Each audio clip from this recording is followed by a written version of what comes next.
This is the Automotive Repair Podcast Network. Hello and welcome to another episode of Speak Up Effective Communication, the show on the Automotive Repair Podcast Network focusing on elevating our communication and our leadership skills.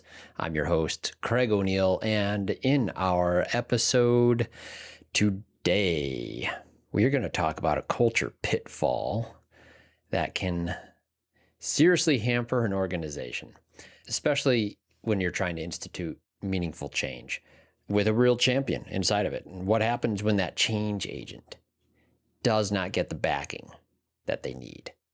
So when I talk on change management, I like to introduce the concerns-based adoption model. CBAM is actually how it's pronounced. That's how I pronounce it. There might be some people pronouncing it KBAM, but it's a framework called the concerns-based adoption model. And it has this ladder of concern that helps illustrate. It's very helpful for illustrating how people move through an adoption process. And I'm going to share a slide on that after our break. So if you're watching this on YouTube, I'll have a slide there. You won't need the slide to be able to receive this topic if you're listening only, but this is part of a presentation. I was working on a class that I'll be working on a workshop actually with George Kingman from Advanced Shop Leadership. And this is one of the topics that I'll be dealing with in the workshop.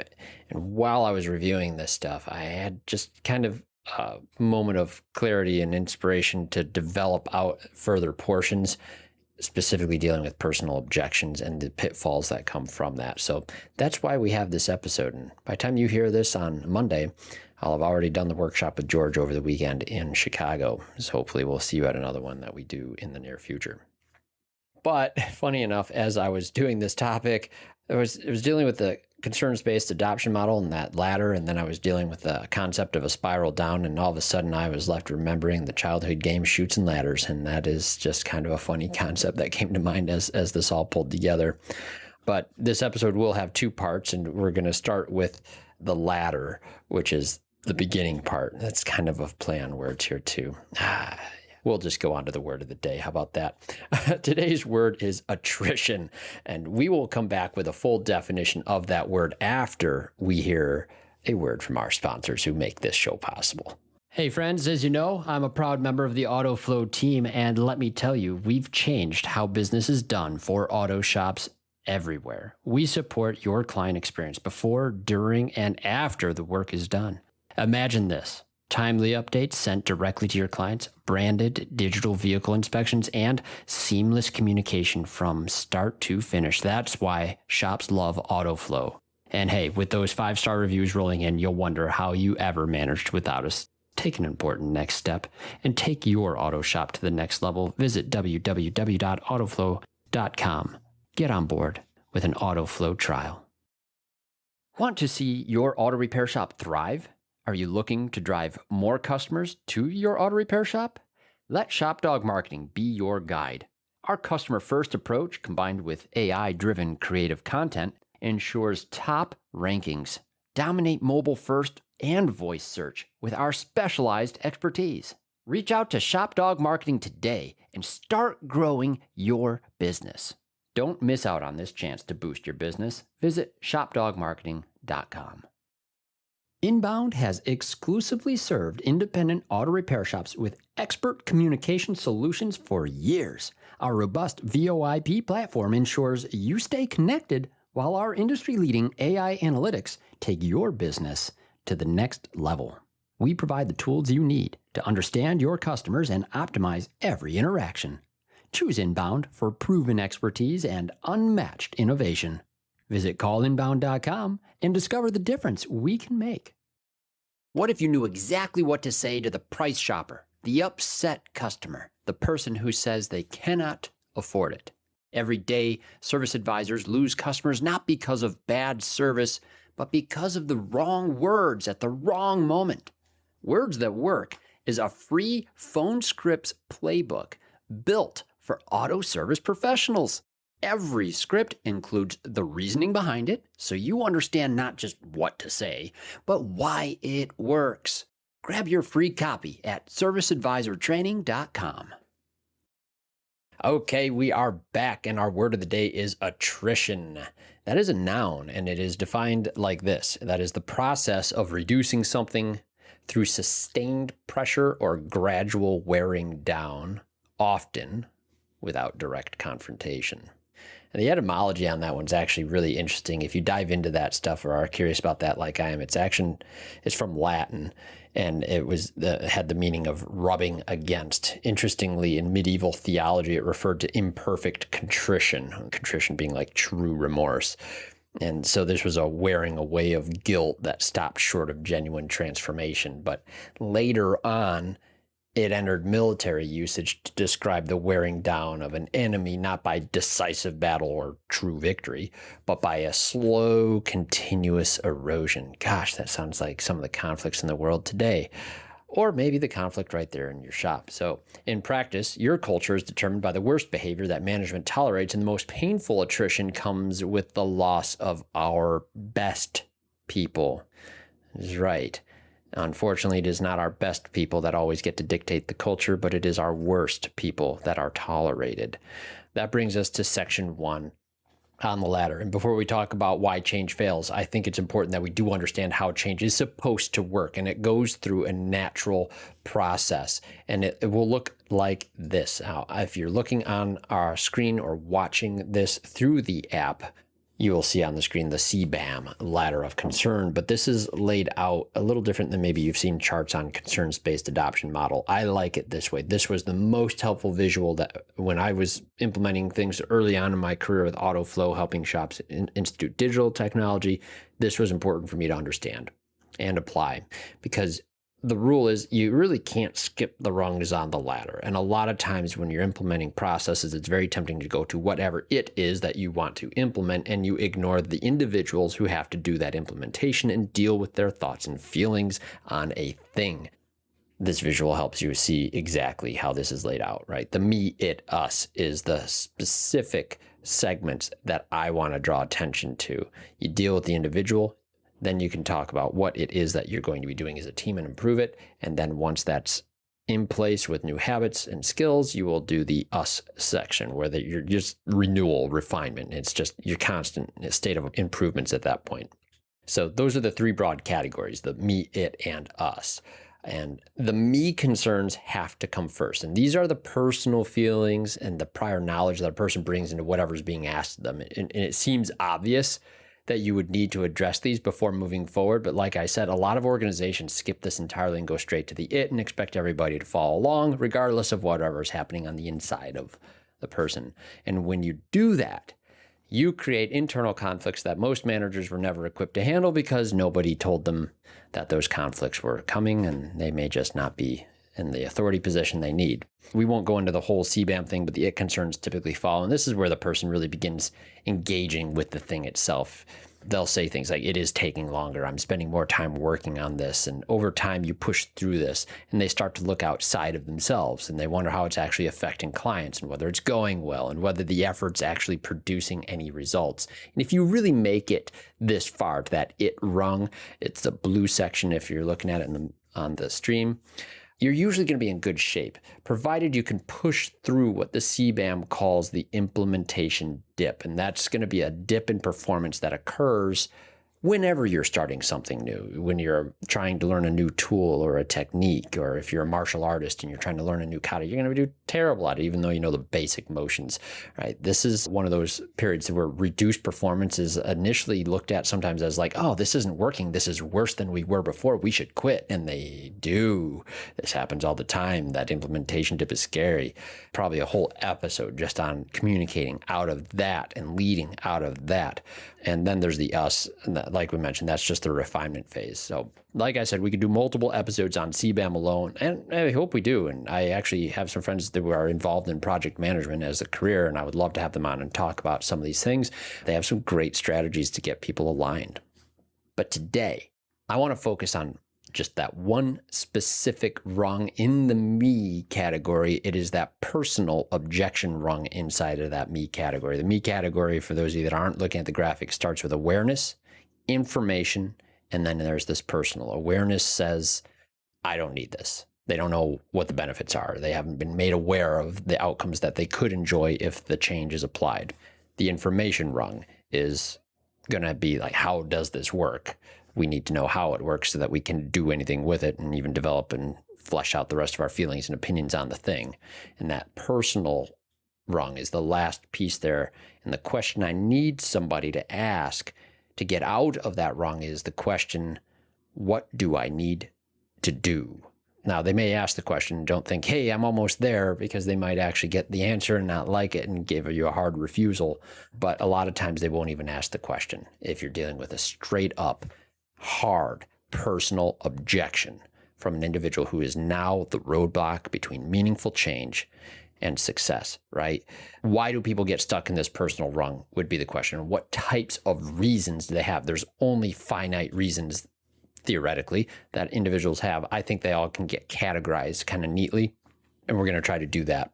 Now, the mistake that I see most managers make at this stage is assuming the resistance is about the thing being implemented. And I have another slide here that I put forward. It's basically the CBAM just showing the lower part of the rung, but there's a brick wall between the personal element and the question of what do I need to do? And why would somebody put up that wall? The resistance is usually not about whether the process is good. It's about something underneath. And if you keep arguing about the process and what the real issue is, and you keep trying to re-explain what the benefits are, and here's how it works, and what the benefits are, and here's how it works, and what the benefits are, and you never actually probe far enough to find out what their true objection is, you will not go anywhere. And this is one of the most uncomfortable parts of managing teams, is having to probe past the initial defenses that they put up in front of you and the initial reasons that they have, and find out, like we were talking about sort of in a previous episode, something a little bit deeper, something further in.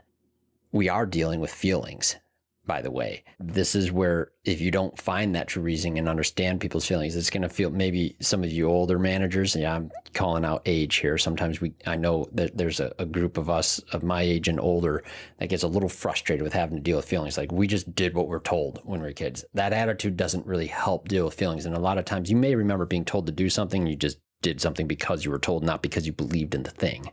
Maybe you eventually believed, but we'll get to that later. I want to discuss and name 6 specific things that I see as personal barriers that people put. 4 are personal nature anyway. 2 are actually systemic.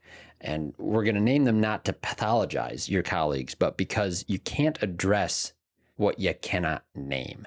And because recognizing that these things are sometimes in the room, it's what's going to separate whether a leader has the capacity to be able to help people climb from one rung to the other versus a leader who wonders why nobody ever gets out of that rung. One more thing before we go through them. Even people who are resisting change, they do not want the organization to fail. Most of them. And maybe you have some unique special person that I fortunately have never met, but in most cases, they're resisting for reasons that feel rational to them. They want things to go well.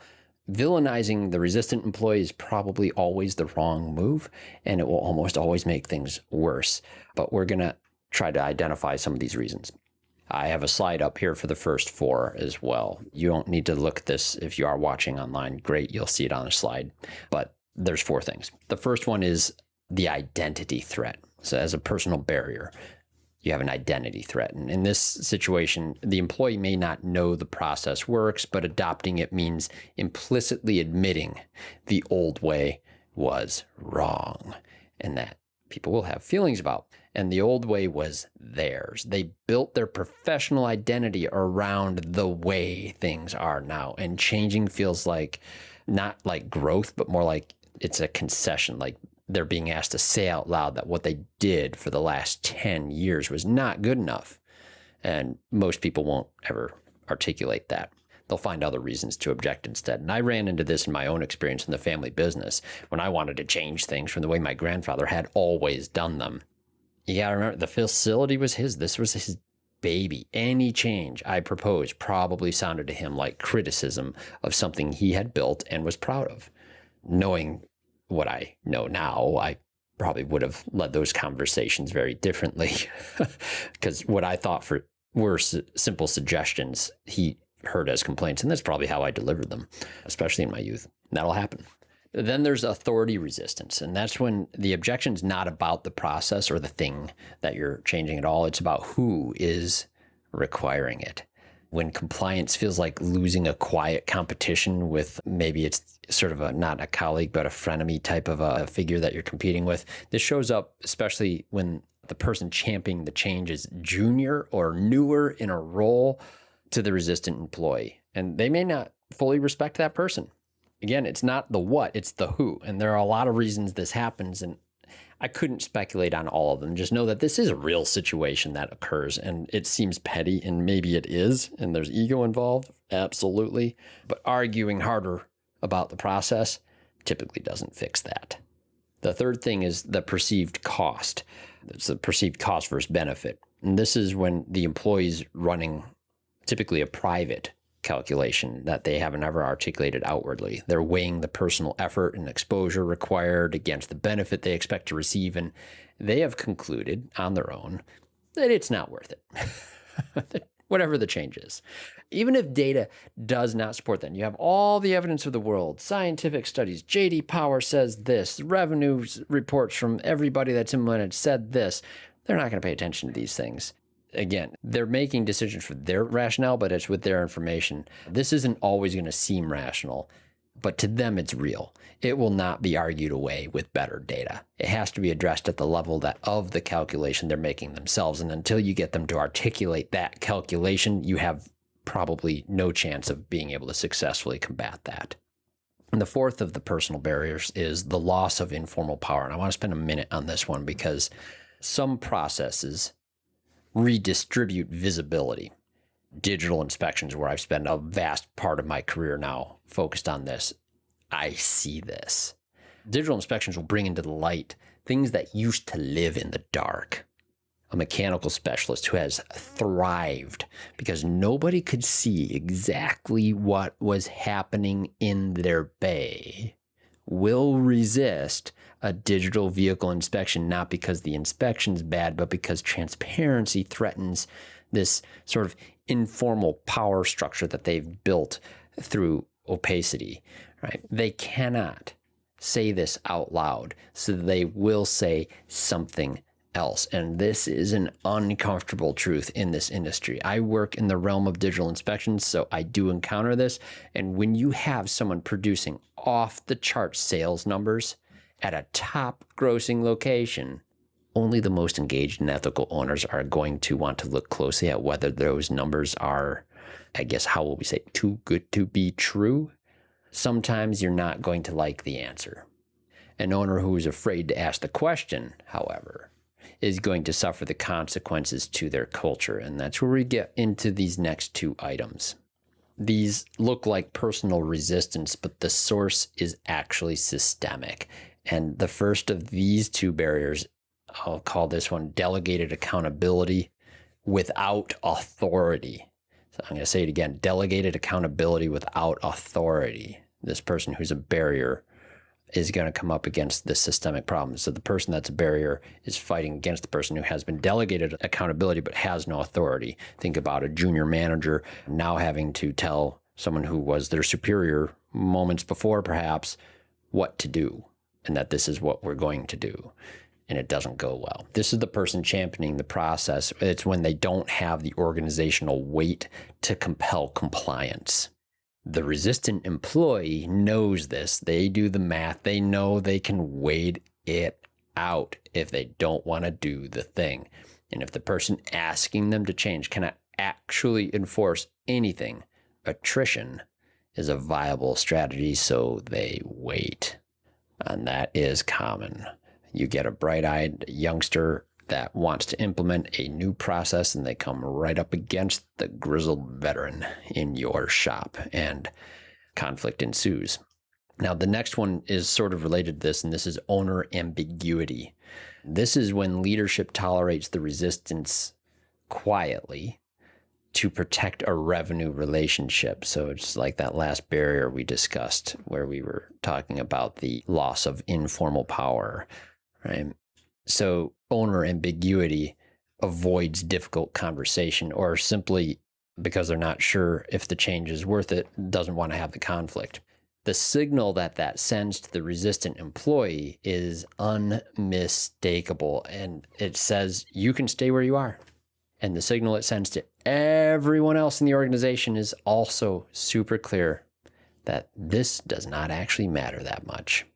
Now, if you try to coach an individual out of resistance that's being silently sustained by a leadership failure, you probably will not succeed unless you are off the charts influential.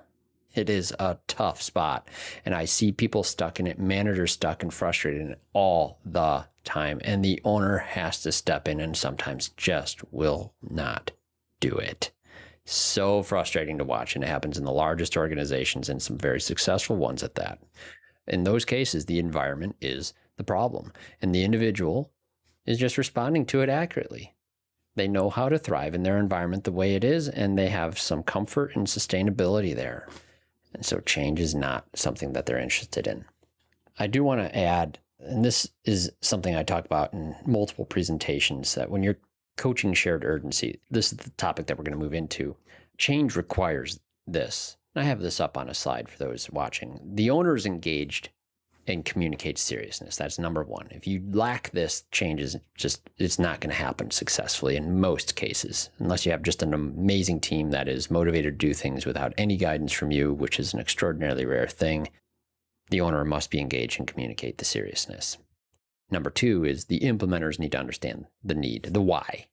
The implementers, the people who are going to make it happen, have to know why they're doing it. My dad had a great quote. He always said regarding technicians specifically, technicians never do anything unless they understand why they're doing it. I think that's fair. Number three is that there is a shared sense of urgency, that we agree on what and on how, and we will act on that. And that's where we're going to move into the next segment here, because there are 4 people on your team. Any given team, and 3 of them are energy vampires, according to Brendan Wovchiko. He's with the Ramsey Solutions Group, and I first encountered his framework at the same time that I was learning about the CBAM approach, while I was also reading the book Miller's Bolt by Thomas Sturr. Miller's Bolt was a book referred to me by Rick White. We talked about it on a podcast with Carm way back. I want to be careful here, because when we start talking about the shared urgency, I have this up on a slide as well. The 4 types of team members look an awful lot like labels. And remember, Thomas Sturr's book, if those of you haven't read Miller's Bolt, it's really good. He has a good quote in there. Here it is. Once you put a label on someone, your brain goes on scan, looking for evidence to support your belief. So I want to be careful that we're not labeling individuals here. We're labeling behaviors. And these behaviors are something that individuals can move in and out of in between. And I want to remind every one of us here that I've been every one of these roles that we're going to discuss, and you have been every one of these roles that we're about to discuss as well. These roles are the quitter, the antagonist, the mercenary, and the crusader. And what determines which role is which is their ability to do 2 things: act or argue. That is, take action, do a thing that you need to do, or argue, discuss it, debate it, reach a mutual decision. People need to be able to do both things in order to be truly effective team members, and those individuals who can do both things are the crusaders. But let's talk about these first 3, as Wovchiko would call energy vampires. The quitter, this person won't act or argue. They just don't engage. They've already checked out. The present body, absent investment. They do not push back openly. They do not push forward either. They are simply not there for it. The antagonist, well, they will argue, but they will not act. They have opinions and they will share them. They will tell you exactly what's wrong with any new process, why it will not work, why the last initiative failed, why this one will too, but they will not lift a hand to change anything. The argument is their form of activity, and they might even consider that discussion valuable input and work. Yeah, we've all been that. Just admit it. We can all be antagonists, but we also know that person on our team. They're very comfortable with prolonged misalignment, as Wovchiko would say. It was one of my keynotes from his presentation on that. Like, an individual that's very happy with prolonged misalignment is just not great on the team. They need to figure out how to actually make a decision and act on it and make it work, and with true agreement. Now, the mercenary, this one's interesting because it's kind of the head down, nose to the grindstone, hard worker in most shops and high producers often. They'll act, but they won't argue. They will do what they are told, follow the checklist, run the inspection, but they are not invested in it. They're not compliant, not committed. And the day accountability disappears, they probably will wane on that behavior too. We don't have time to go into why and how to coach each one of those things. It's probably a whole separate topic. But what I do want to talk about is that crusader personality. The crusader is the one that will act and will argue until they reach a mutual decision with you, aligned values, and go. Wojcicki had a really good quote on that. I'm going to try to recall it correctly. The crusader personality is the only one that will say, what's important to you is important to me. I love that.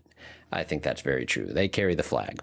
They implement change. They understand your vision and implement it. If you've been to the rocket fuel topic of the visionary and the integrator, I would think of the crusader as the integrator, right? They agree with your vision and they're going to make it happen. I want to talk about the spiral. So I have a slide up on this as well, because I think this is interesting. We talked about a ladder before. Now we're on the chutes. Because here's the thing that I think is important to remember. And this is the thing that is easily forgotten about those crusader types. They are not made necessarily of something different. They're not a fixed personality type either. You have or you don't have this ability. They're people who found something worth believing in a place where believing is possible and rewarded. The operative word is in the place. When a crusader operates in an environment where personal objections go unaddressed and leadership has not established shared urgency, something happens, not all at once, not dramatically. It's attrition. The slow rubbing away we defined earlier. And here is what the descent looks like. And stage one. So think about it leadership-wise before we go into the ladder any further. When you have a young leader coming up against your grizzled veteran, they're ready to implement change. You agree with your implementer on a vision, but you haven't communicated to the team and you haven't given this implementer any authority whatsoever. What happens to this individual? Do they get to champion the change in your shop, in your organization? Or are they going to hit such resistance that something happens to them? And that's what I have watched over time is individuals who wanted to implement change don't get the support they need, and they silently just become something else in the organization. Stage one. That's the belief phase. The crusader arrives with a genuine conviction. They advocate openly. They volunteer to help train a colleague. They send follow-ups, ask the owner directly, are we going to address what happened in Tuesday's meeting? They're engaged in the whole way. But by stage two in the spiral, they look around and find that the urgency is theirs alone. Leadership's not carrying the flag. Only they are. And the resistant employee is stonewalling without any kind of consequence whatsoever. So the crusader's out on the ledge all by themselves. Stage three, there's a signal phase here. The antagonist remains comfortable, maybe even celebrated because they produce revenue or because confronting them is just too awkward, so we let it go. The signal sent to everyone, including the crusader, is that resistance has no cost. And stage four is when you hit erosion. This is the crusader's passion, where it begins to just feel like pressure or annoyance, perhaps, to the rest of the team members. The mercenaries have already learned that acting without arguing produces peace, and the crusader senses their advocacy is creating friction rather than momentum. They don't want to be the source of a problem, so they begin to go quiet. Now, stage five is collapse. They stop arguing. Not because they changed their mind. They may still believe in the process because the environment has made believing too expensive. The fire is gone. In spirit, they have now become a mercenary.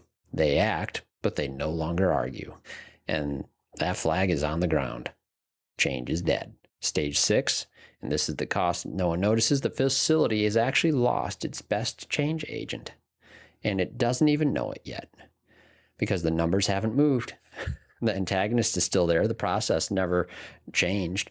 And the owner wonders why nothing ever sticks in his shop and everything stays the same. It's the CBAM in reverse. Started with a us mindset with a great champion. They argued about it for a while, realized it's fruitless, and then they just start looking out for themselves. You took someone who was team and organization oriented and you turned them into an individual that doesn't care. And this is the death of culture in any organization. It's a simple spiral. And it does this thanks to a lack of leadership.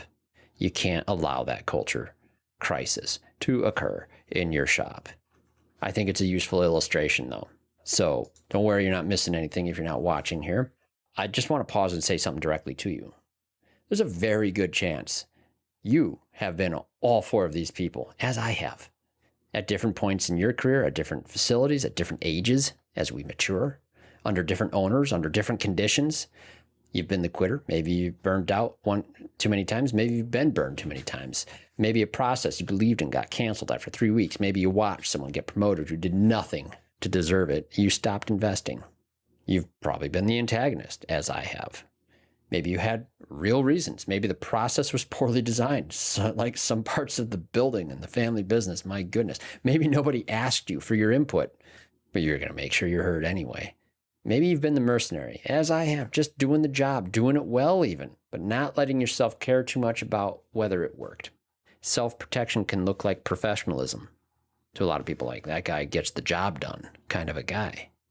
Guys, I retreated to a mechanical role to avoid having to try to implement changes in the family business for a while. I totally went in that mode and it was an absolute escape. But if you're lucky, you have also been the crusader. You've walked into a place where someone was carrying the flag and it was safe to believe, and you believed too. You picked up the flag, you ran with it. The question now isn't really which one you are. The question is which one the culture is allowing you to be right now. And can you replicate yourself if you are that?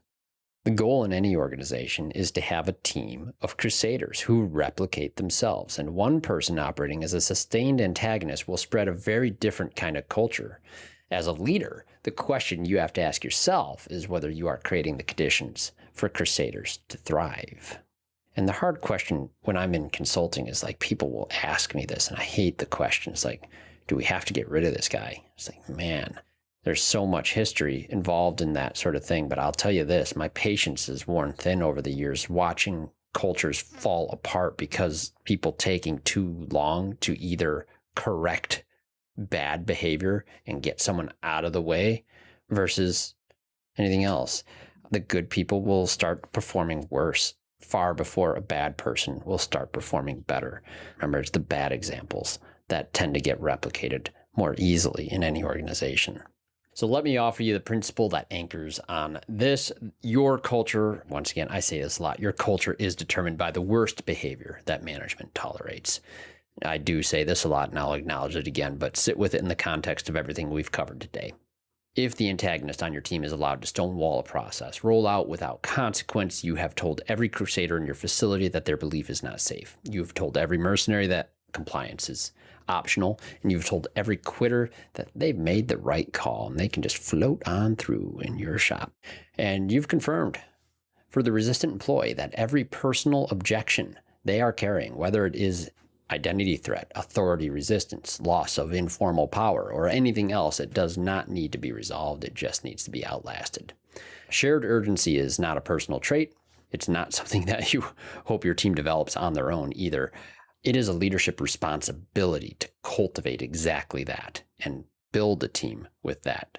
If the owner is not carrying the flag, nobody else can carry it far enough either. And you can delegate accountability, but you cannot delegate the authority to go with it. The person carrying your project is already set up to fail before they start, and the resistant employee knows that. They will wait out a project manager who has no real authority every single time. The ladder does only go up one rung at a time. It takes intention, attention, and constant signals from leadership in a way that matters. We're doing this, right? The personal concerns of a resistant employee have to be addressed directly and honestly, and that you have to climb this ladder with people. It's going to be one rung at a time, and if they're either coached toward that outcome or they're going to be coached out, because the chute is always right there, and that's way faster than the ladder climb. So where that leaves us today, if you're a shop owner or an operations manager, I hope you're asking yourself an honest question tonight. Who on your team is carrying the flag for something you said mattered? And what are you doing to make sure they don't have to carry it alone? And what personal objections are you aware of that you have not addressed directly because addressing them felt harder than tolerating them? It takes a strong owner to make change happen in the shop. Now, if you're a service advisor or you're a mechanical specialist, I hope you recognize yourself somewhere in these 4 types. And I hope you remember that which one you are is not fixed. The crusader is not a permanent condition either, but neither is the quitter. People move. The question is always which direction the culture is going to be pulling, and how are you helping to pull the culture in the right direction? If you are in the spiral right now and you can identify that, if you are the person who used to believe and has gone quiet, I'd be glad to hear from you. The fire does not go out for nothing. It went out because the environment made it expensive to keep it lit. That is a fact. And that's worth talking about. And there are people who can help you navigate that. And perhaps have a conversation with your owners. That's fun. For some of us, it's a fun conversation because we've gotten more comfortable with challenging people and giving them direct feedback. And a lot of the people I know, best intentions in the world, absolutely want to make a difference and make positive changes. There's just no question. It's when we can get out of our own way with new relationships that help. That's fantastic. And hey, if you're in the place where believing is absolutely the reality and that's possible, man, protect that, help build that. Do not take it for granted. Cherish that team and work to replicate that culture. Shared urgency is a gift when it is cultivated in an organization. And in its absence, well, that may be the most expensive thing any organization will ever see, and it never shows up directly on that financial statement. But hey, we appreciate hearing from you on anything that helps or suggestions on topics you'd like to hear us discuss on the show that will help you on your communication and leadership journey. In this episode, we hit on both elements of that. Email me here, speakup@craigoneil.net. That's ONEILL. And remember, listen up on the app to all the shows on the Automotive Repair Podcast Network. We have Remarkable Results Radio with Carm Capriato, Diagnosing the Aftermarket A through Z with Matt Fonslow, Business by the Numbers with Hunt Demarest, the Auto Repair Marketing Podcast with Brian and Kim Walker, and the Weekly Blitz with Coach Chris Cotton. So once again, thank you for joining us. And thank you, our sponsors, for making the show possible. ServiceAdvisorTraining.com, Shop Dog Marketing, AutoFlow, and Call Inbound. Get out there, folks. Listen up, speak up, and I guess climb up that ladder. Deal with those concerns. Thank you. You've been listening to Speak Up, Effective Communication with Craig O'Neill on the Automotive Repair Podcast Network. Download our exclusive podcast app at automotiverepairpodcastnetwork.com because the best conversations in the industry start here. Check the show notes for Craig's YouTube channel and email. Let him know what topics you'd like him to speak up about. Yeah.